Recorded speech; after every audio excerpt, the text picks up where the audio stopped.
Ito guys, mag-core Goshen sana ako kaso lang mag-go-board din si S1 kaya nag-adjust na lang ako. At ako na lang yung nag-tank.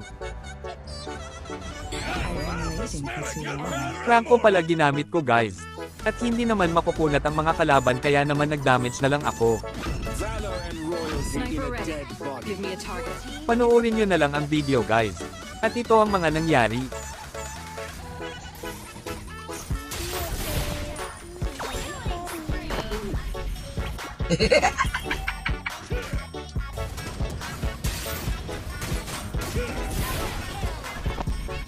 Hehehe